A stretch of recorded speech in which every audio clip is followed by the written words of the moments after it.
دو عالم کا ناظم بنا دیا۔ برادران ملت اسلامیہ، آسمان دنیا میں ہر ستارے اپنی چمک لیے ہوئے ہیں، چمک رہے ہیں، لیکن اسی آسمان دنیا میں ایک مخلوق ہے جس کا نام ہے چاند۔ چاند میں چمک نہیں ہے، بے نور ہے، لیکن سورج کا ہم جنس ہے، سورج کا ہم جنس ہے، شکل میں سورج کی طرح ہے۔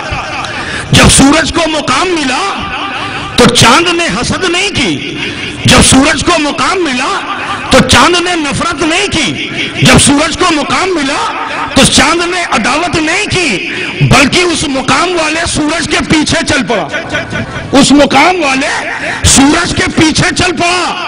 اب چلا تو چلتا چلا گیا، صحبت کا اثر ہوا، اللہ کے حکم سے سورج شام کو غروب ہو گیا، لیکن جیسے ہی شام کو غروب ہوا اس صحبت کا اثر اسے حاصل ہو گیا۔ سورج چمک رہا تھا، زمین پر اپنی روشنی دے رہا تھا، لیکن جیسے ہی وہ افق پر اپنے وجود کو گم کرتا ہے اندھیرے میں، چاند اگ آتا ہے، چاند نکل آتا ہے اور اپنی چاندنی کو بکھیر دیتا ہے، اور اس کی چاندنی کا اثر یہ زمانہ قبول کرتا ہے۔ میں یہی مختصراً عرض کر دینا چاہتا ہوں کہ ایک سورج سے نسبت رکھنے والا چاند اگر صحبت حاصل کر لے تو اسے چاندنی ملتی ہے، لیکن سنو، اس دنیا میں ہم جس کی میلاد منانے کے لیے یہاں جمع ہوئے ہیں وہ شمس الضحیٰ ہے، وہ بدر الدجا ہے۔ جب وہ اس دنیا میں آیا تو اسے بھی آرام کرنے کا خدا نے موقع دیا، اس لیے دیا تاکہ صحبت میں رہنے والا ابو بکر صدیق اکبر بن کے چمکے، عمر فاروق اعظم بن کے چمکے، عثمان غنی بن کے چمکے، علی شجی بن کے چمکے۔ اسی لیے فاضل بریلوی فرماتے ہیں، چمک تجھ سے پاتے ہیں سب پانے والے، میرا دل بھی چمکا دے چمکانے والے، میرا دل بھی چمکا دے چمکانے والے۔ اب یہی میں آپ کو بتاتا چلوں، وہ سورج جو آسمان دنیا پہ چمکتا ہے، 3 حصے پر پانی ہے اس زمین پر۔ جب اس کی روشنی پانی پر پڑتی ہے تو پانی گرم ہو جاتا ہے، پانی جلن محسوس کرتا ہے، پانی پریشانی محسوس کرتا ہے، لیکن جب شام کو وہ سورج غروب ہوتا ہے تو چاند کی چاندنی کے اثر سے یہ پانی جو دن بھر ٹھہرا ہوا تھا، جیسے ہی اسے راحت ملتی ہے، جیسے ہی اسے سکون ملتا ہے، جیسے ہی اسے قرار ملتا ہے، وہ پانی چاند کے احسان کو فراموش نہیں کرتا، اسے یاد کرنے ہی کے لیے نہیں، اس سے ملنے کی آرزو رکھتا ہے، اور سمندر میں مد و جزر آ جاتا ہے، سمندر جوش پہ آ جاتا ہے۔ یہ سمندر جوش پہ آتا ہے 50 فٹ اوپر، 100 فٹ اوپر، 200 فٹ اوپر، جہاں تک اس کی طاقت ہے اپنی طاقت کے ساتھ ملنے کی آرزو سے بلندی حاصل کرتا ہے، لیکن پھر سمندر میں مل جاتا ہے، مگر اس عمل کے اثر سے لطیف پانی اور لطیف ہو جاتا ہے، لطیف پانی اور لطیف ہو جاتا ہے۔ لطافت کا اثر ایسا ہوتا ہے کہ یہ آبخرات کی صورت میں، گیس کی صورت میں یہ اوپر اٹھتا ہے۔ عاشق ہے، ملنے کے لیے چلا، اب جو چلا تو رب نے اسے ایک مقام پہ روکا، کہا تو عاشق ہے، عاشق ہی رہے، ملنے نہیں دیا جائے گا، اگر مل جائے گا تو پھر مقام محب تیرے پاس نہیں رہے گا، تو خود محبوب ہو جائے گا، لہذا تجھے ملنے نہیں دیا جائے گا۔ روکا گیا، بادل بن گیا۔ اب جو بادل بنا تو غم کے آنسو برسات کی صورت میں زمین پر گرے۔ لیکن اے عزیزوں، میں آپ کو ایک بات بتانا چاہتا ہوں، ذہن نشی فرمائیے، پانی پانی ہے، جب اس کی ماہیت کو آپ ٹیسٹ کرو گے، لیبورٹری میں جاؤ گے تو لیبورٹری والا یہی کہے گا، ایک سائنٹسٹ یہی کہے گا، ایک مفکر یہی کہے گا کہ پانی میں پانی میں ہائیڈروجن اور آکسیجن ہے، ہائیڈروجن اور آکسیجن ہے۔ اب وہ چاہے پانی سمندر کا ہو یا برسات کا ہو، لیکن اے عزیزو دونوں پانی میں صلاحیتیں الگ الگ ہیں۔ ایک پانی وہ ہے کہ اگر کھیت میں چلا جائے سمندر کا پانی تو وہ سمندر کو جلا ڈالتا ہے، اگر وہ انسان پی لے تو انسان جل جاتا ہے، لیکن آسمان سے اترا ہوا پانی اگر پی لے تو حیات بخش پانی ہے۔ زمین پہ گرے تو زمین کو حیات مل جائے، انسان کے شکم میں چلا جائے تو انسان کو حیات بخش ہو جائے۔ برادران ملت اسلامیہ، تو مجھے کہہ لینے دو، آج اس زمانے میں کچھ لوگ مولود مصطفیٰ صلی اللہ علیہ وسلم اور تعظیم مصطفیٰ صلی اللہ علیہ وسلم کے معترض ہیں۔ میں ان سے کہنا چاہتا ہوں کہ جب دو پانی ایک ہی مقام سے نکلا ہوا ہے، وہ برسات کا پانی جس نے بلندیاں طے کر لی، جس نے عروج طے کر لیا، آسمان سے زمین کی طرف آیا، جب زمین کی طرف آیا تو مزاج بدلا ہوا ہے، ماہیت بدلی ہوئی ہے۔ کل تک جلانے کی صلاحیت تھی، لیکن ملنے کی تمنا رکھ لی ہے تو جلانے کی صلاحیت ہے، جلانے کی صلاحیت ہے۔ برادران اسلام، تو کہنا یہ چاہتا ہوں کہ جب دو پانی ایک جیسے نہیں ہو سکتے تو بشر اور خیر بشر ایک جیسے کیسے ہو سکتے ہیں؟ بشر اور خیر بشر ایک جیسے کیسے ہو سکتے ہیں؟ اب سنو، جب یہ پانی بادل بنا، بادل سے برسات ہوئی، زمینیں ہری بھری ہو گئیں، لیکن وہاں بھی عشق نے کہا نہ، ہماری پرواز اس سے بھی آگے ہے، اس سے بھی آگے ہے۔ اس مقام پر بھی کچھ پانی نے کوشش کیا کہ ہمیں چاند سے ملنا ہے، ہمیں اپنے محبوب سے ملنا ہے، لیکن اسے بھی روکا گیا۔ اب جب روکا گیا تو شبنم کی صورت اختیار کر گیا، وہ قطرے قطرے رات کے اندھیرے میں زمین پر ٹپکنے لگا۔ اب یہی قطرہ اگر میدان میں گرتا ہے تو اللہ کی مخلوق گائے اسے اپنے منہ کے ذریعے شکم میں محفوظ کر لیتی ہے، لیکن سنو، جب اسے انسان اس کا حشر کرتا ہے، اس کے سینے کو چیرتا ہے تو وہاں سے بے مقدار پانی نہیں نکلتا، بامقدار گائے لوچن نکلتا ہے۔ یہی پانی شبنم کا اگر بانس کے جنگل میں چلا جائے، بانس اپنے منہ کو کھول کر بنس لوچن بناتا ہے، یہی پانی اگر جنگل میں گرے تو ہاتھی اسے سونڈ میں لے کر اپنے ماتھے میں جمع کر لیتا ہے۔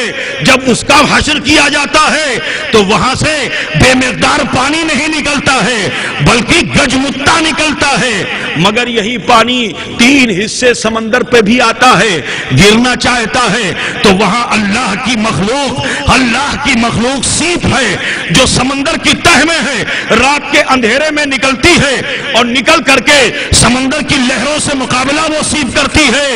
اس لیے کرتی ہے کیونکہ شبنم کے قطروں کو وہ ملنے دینا نہیں چاہتی ہے، کیونکہ اس نے سمندر کا مزاج چھوڑا، سمندر کی تہذیب چھوڑی، عشق اپنے سینے میں پیدا کر لیا تو کہا جو عاشق ہے اسے مٹنے نہیں دیا جائے گا، جو چاہنے والا ہے اسے مرنے نہیں دیا جائے گا۔ سیپ نے اسے اپنے منہ میں رکھ لیا، سمندر سے مقابلہ کیا اور پھر تہ میں چلا گیا، وہاں پڑا رہا۔ لیکن اللہ کی مخلوق انسان جس کو اللہ نے نائب بنایا ہے، اس سیپ کا بھی حشر کرنے کے لیے غوطہ خور پہنچتا ہے اور اسے نکال کر باہر لاتا ہے۔ انسان اپنے محشر میں اس کا حشر کرتا ہے، جب اس کے دامن کو کھولا جاتا ہے تو وہاں بے مقدار پانی نہیں ملتا ہے بلکہ انمول موتی ملتا ہے۔ اب یہی بتانا چاہتا ہوں اے مسلمانوں، آج یہ عرص اشرف العلماء بھی ہے تو سنو، کچھوچے سے چل کر بمبئی کا سفر کرنے والا اشرف العلماء انسانوں کے اس سمندر سے نکل کر تمہیں بچانے کے لیے عروس البلاد میں آیا، کہا چلو عروس البلاد میں اور ان عاشقوں کو اپنے دامن میں سمیٹ لو، کیونکہ اشرف العلماء کا محشر حشر خدا کرے گا، اور جب حشر کرے گا تو اشرف العلماء کا بھی دامن کھولا جائے گا، اور جب ان کا دامن کھولا جائے گا تو سنو، تم وہاں بے مقدار نہیں دکھائی دو گے بلکہ انمول موتی دکھائی دو۔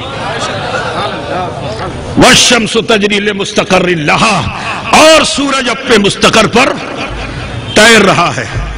وقت کی قلت ہے، اختصاراً عرض کرتا چلوں کہ جس طرح سے اللہ تبارک و تعالیٰ نے آسمان دنیا میں سورج کو چنا، اسی طرح سے رب العالمین نے انسانوں کے اس دنیا میں انسانوں کو چنا اور انسانوں کے درمیان سے ابھی حضرت نے آپ کو بتایا کہ امت چنی گئی، تو اب سماعت کیجئے کہ انسانوں کے درمیان سے اللہ تعالیٰ نے امت محمدیہ کو چنا، اور جب چنا تو حکم کے عمل میں لگایا، امت کو حکم کے عمل میں لگایا۔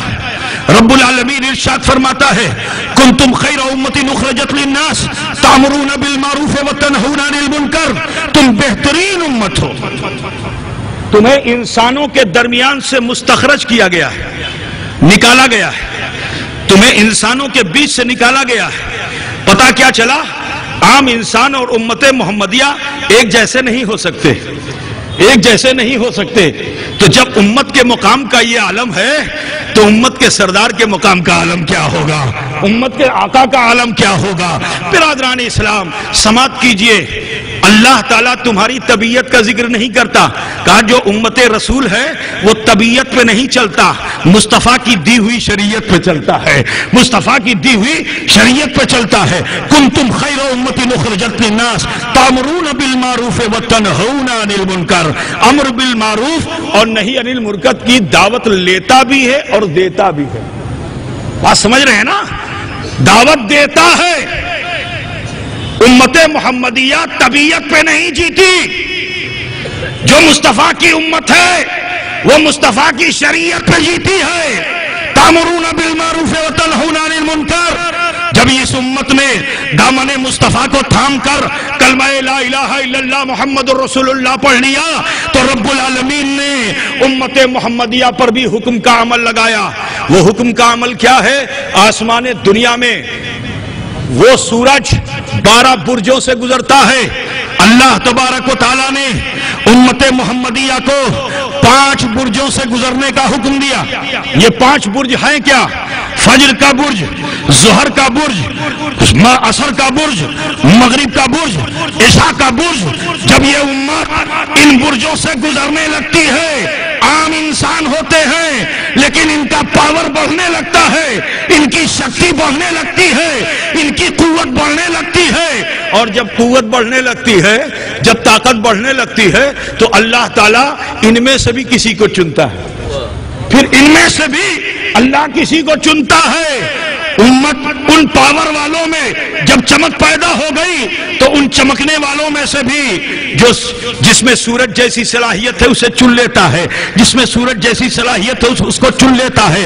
میں عرض یہ کرنا چاہتا ہوں کہ اللہ تبارک و تعالیٰ نے جو فرما دیا کنتم خیر امت اخرجت للناس تأمرون بالمعروف وتنہون عن المنکر، جب امت اس پر عمل کرنے لگی تو پھر قرآن پاک میں رب العالمین ارشاد فرما رہا ہے کہ محمد الرسول اللہ والذین معه اشداء علی الکفار رحماء بینہم تراہم رکعا سجدا یبتغون فضلا من اللہ ورضوانا سیماہم فی وجوہہم من اثر السجود۔ اس کا ترجمہ آسانی سے سماعت فرما لیجئے، سنیں گے بھائی آپ لوگ؟ سنیں گے؟ محمد صلی اللہ علیہ وسلم اور ان کے ماننے چاہنے والے کافروں پر شدت پسند ہے۔